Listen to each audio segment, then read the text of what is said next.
আবু সাইদ বৈষম্যহীন বাংলাদেশ গড়ার জন্য জীবন দিয়েছে, কিন্তু সেই তার রংপুর, সেই উত্তরবঙ্গ বারবার বাজেট বৈষম্যের শিকার হয়েছে। যেখানে দেখবেন দক্ষিণবঙ্গ হাজার হাজার টাকা বাজেট পায়, সেখানে উত্তরবঙ্গ বাজেট শূন্য। আমরা দেখেছি যে 10 আগস্ট 2024 সালে যখন ডক্টর ইউনূস রংপুরে এসেছিল, বলেছিল রংপুর হবে বাংলাদেশের একমাত্র জেলা, কিন্তু শুধুমাত্র আমরা মুখের বুলি শুনি, তার কোনো বাস্তবায়ন দেখি না। উত্তরবঙ্গ সবসময় মুখের বুলি শুনে উত্তরবঙ্গ পাবে, কিন্তু সেটা আর কখনো পেয়ে ওঠে না। আমরা এই মুখের বুলি চাই না, আমরা বাস্তবায়ন চাই। আমরা বেগম রোকেয়া বিশ্ববিদ্যালয়ের সাধারণ শিক্ষার্থীরা আমরা বলতে চাই, আমাদের এই বাজেট বৈষম্য দূর করতে হবে। যদি দূর না হয়, প্রয়োজনে আমরা কঠোর থেকে কঠোর আন্দোলন করে দেব। প্রতিবারে আমরা দেখতে পাই যে যমুনা পার হলেই আমাদের মনে হয় যে সরকারের বাজেট শেষ হয়ে যায়। তো এই ধরনের কোনো কিছু আর আমরা চাই না।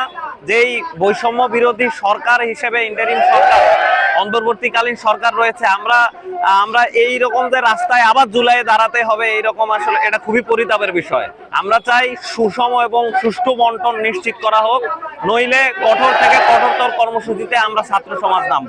উত্তরবঙ্গের বাজেট বৈষম্য নিরসনে ও উত্তরবঙ্গের সার্বিক উন্নয়ন অর্থাৎ শিক্ষা, স্বাস্থ্য, কৃষি ও অবকাঠামোগত সার্বিক উন্নয়ন নিশ্চিতে একটি স্বতন্ত্র আঞ্চলিক কমিশন গঠন করতে হবে। বেগম রোকেয়া বিশ্ববিদ্যালয়কে একটি স্বায়ত্তশাসিত পূর্ণাঙ্গ বিশ্ববিদ্যালয় হিসেবে রূপান্তর করতে হবে। উপরোক্ত দুই দফা দাবি বাস্তবায়ন না হওয়া পর্যন্ত বেগম রোকেয়া বিশ্ববিদ্যালয়ের সকল শিক্ষার্থীরা সকল ধরনের কাজ পরীক্ষা বর্জন করছে। আগামী 48 ঘন্টার মধ্যে উপরোক্ত দুই দফা দাবি আদায় না হলে সার্বিকভাবে রংপুর উত্তরবঙ্গ ব্লকেড হবে এবং উত্তরবঙ্গ থেকে আমরা অসহযোগ আন্দোলনের ডাক দেব।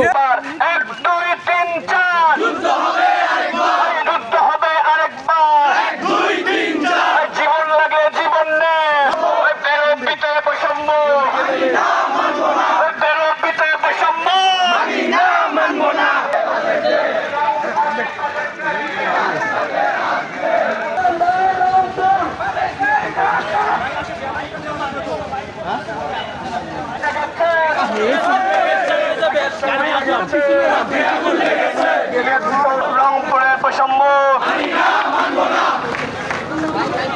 আপনারা একটু এখানে দেখি